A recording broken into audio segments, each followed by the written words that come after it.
This lesson goes with section 7.6 in your textbook, and it covers systems of inequalities. Remember when we had systems of two linear equations, we were trying to find the one point that was a solution to both equations. And to do that, we graphed one line first, then graphed the second line, and observed the point where they intersect. We're going to use a similar process to find the solution to a system of inequalities. Here, we're going to start out with two inequalities, and we're trying to find or identify the region that contains all of the points that are solutions to both inequalities. So our steps for these kinds of problems will look like this. First, we need to graph each inequality on its own. Remember that to graph an inequality, the first thing you do is to graph the corresponding equality, that's the line that goes with it, and then decide which side of that line you should shade. After we've graphed each of those inequalities on their own, the second step is going to simply be to observe where those two graphs overlap. We'll find that there is a region that's shaded by both of the inequalities. That overlap is the solution space. That's the space on the coordinate plane that contains all of the xy pairs that are solutions to both inequalities. Let's look at some examples of these. Here's a simple inequality. X is less than 3. What's shown here in yellow are all of the points on the coordinate plane that have an x coordinate less than 3. Notice that the line shown is dotted, indicating that points on that line, where x equals 3, are not solutions to the inequality. Here's the second inequality. This one is shown in blue. This is the inequality y is less than 3. All of the points shown in blue have y coordinates less than 3. Again, notice that the boundary line is dotted. Along that line are points where y is exactly equal to 3. And we don't want points where y is equal to 3, we want y is less than 3. If we take these two inequalities and put them together, we graph them on the same coordinate axis, here's what we're going to see. We have this compound inequality, it's two inequalities together, and it reads x is less than 3 and y is less than 3. These two conditions have to be true at the same time. To find the solution space, the space that contains all the points that meet both criteria, first we'll draw x is less than 3, shown here in yellow, and then on the same coordinate axis we'll draw y is less than 3, shown here in blue.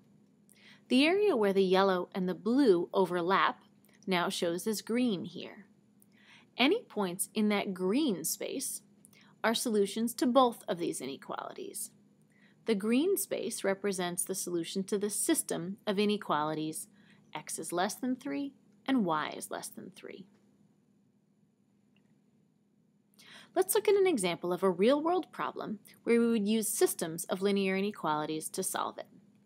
Suppose that you're planning a cookout and you know that you need at least 5 packages of meat. And they can be any mix of hamburgers or hot dogs. So for example, you could get 5 packages of hamburgers and no hot dogs. You could get 5 packages of hot dogs and no hamburgers. You could get 2 hamburgers and 3 hot dogs, etc. And then in total, your budget is $20. So you can't spend more than $20 on the hamburgers and hot dogs. A package of hot dogs costs $1.90, and a package of hamburger costs $2.50. So the question says, write a system of linear inequalities for the number of packages of hot dogs and hamburgers you can buy. First, we need to define our variables.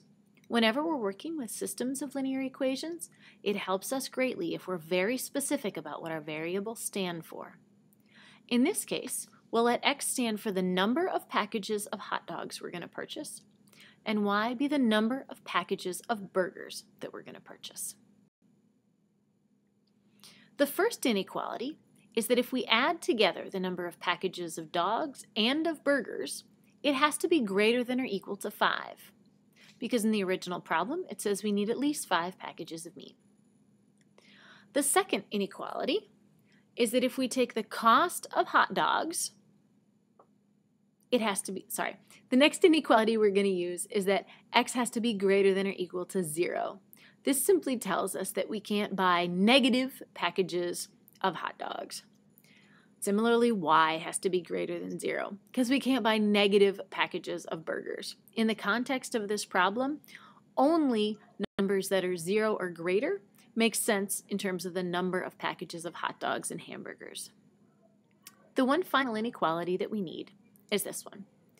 The first term in this inequality, 1.90 times x, represents the total cost we'll spend on hot dogs, $1.90 per package times x packages.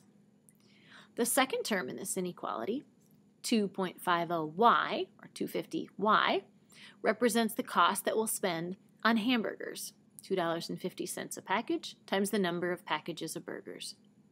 When we add together the cost of the hot dogs and the cost of the hamburgers, that total has to be less than or equal to $20. We can tell that there are a significant number of combinations of hot dogs and hamburgers that will make all of these inequalities true. And we'd like to identify where on a coordinate plane all of those xy solutions lie. So here's what we're going to do. We're going to take our 4 inequalities and graph them one at a time on the same coordinate plane. The first one that we're going to graph is we're going to graph the equality x plus y equals 5, and that's the red line shown here. Next, we're going to graph the equality 1.9x plus 2.5y equals 20.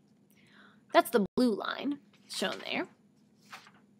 And then we're going to graph the 2 inequalities that tell us we can't have negative burgers and negative dogs. So we're going to graph x has to be equal to 0, which is shown here, and y is equal to 0, shown here. The next thing that we need to do then is that we need to figure out which sides of all these lines to shade in. So how do we decide whether we shade above or below each line?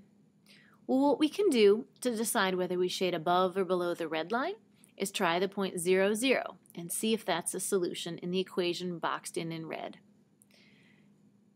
We can tell when we do that 0, 0 is not a solution to the equation in red to x plus y is greater than or equal to 5, and so it must be that we shade everything above the red line. Next, we'll look at the blue line and again ask ourselves, is 0, 0 a solution to the inequality that's boxed in blue? In that case, it is. If we plug 0 in for x and 0 in for y, we get the inequality 0 is less than or equal to 20, and that is true. That means we shade everything underneath the blue line, as shown here. You can see that there's an overlap region now between the red and the blue, and that's that sort of purplish region in the middle. Any point in that purplish region satisfies both the red and the blue inequalities. All the points in there, we've purchased enough meat, we have more than 5 packages, and the cost is less than $20. Finally, we need to add in our 2 inequalities that